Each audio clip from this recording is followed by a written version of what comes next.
we're looking at trying to work with the mixed reality tools from Smart.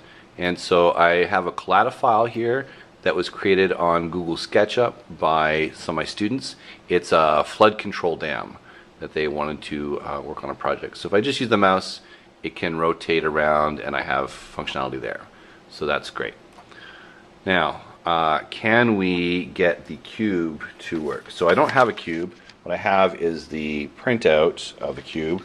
So what I'm going to do is I'm just going to fold this for a second and present it as one side. Okay, so I just crudely took the piece of paper and folded it. There's 4 squares which would represent one side of the mixed reality cube. And so we'll just kind of shake it under here and see what happens. And so it grabs a hold of it, and sure enough we can rotate it, move in, move out, move around, and so that seems to work. So that's great. So now my question is, why is there 4 cubes on here? And I think the answer is because if I cover one up, let's grab it again.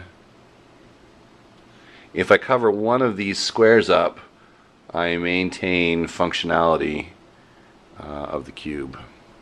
That's what I think is the deal. So what I did is I took and I cut one square off, because I think you only really need one. And so I cut one out, and so here it is with the white with a black background, and I'll try and grab it, try and grab it, try and grab it, and it doesn't seem to work. If I just put it down on the mat, it still doesn't seem to work.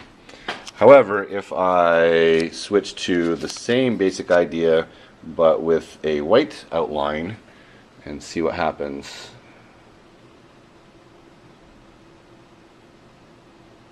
Oh, I'm covering it up, so maybe I just put it in the palm of my hand.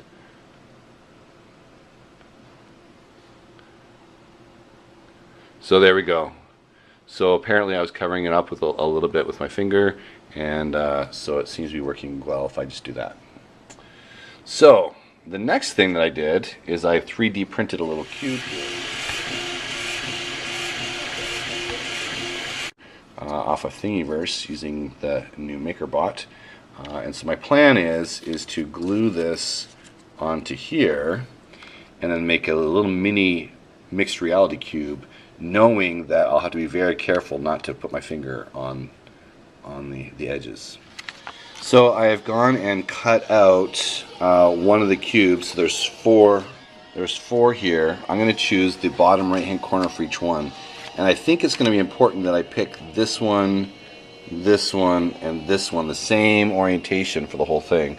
It's also important that I keep them straight. So this is going to be the left side, that's going to be the top, that'll be the right side, and then the wrap around from there.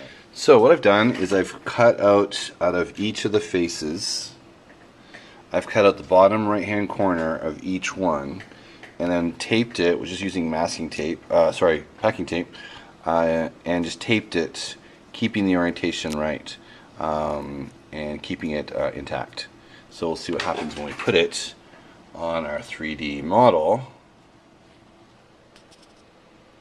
Now it's got packing tape on it, so I don't know if the gloss is going to impact things or not.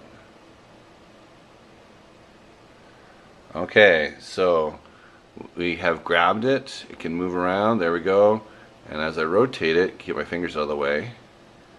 Can we view different sides?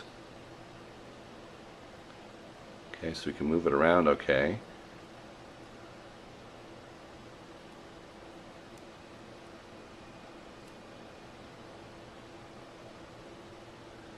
So it looks like it's working. As long as I keep my fingers out of the way.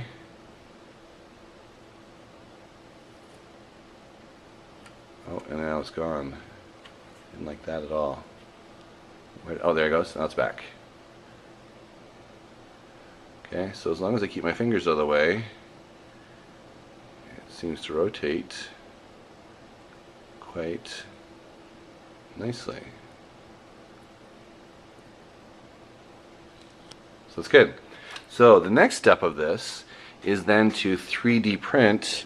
This is a small version of insulin, and so what I'd like to do is, instead of having a cube, is replace the cube with my 3D print of insulin, and then embed a marker in here, and right now it's going to be pretty crude, but maybe if I had a 2D printer, I could print in black and white plastic and embed it in there so that I could actually move the insulin molecule around and have an insulin molecule move on the 3D mixed reality.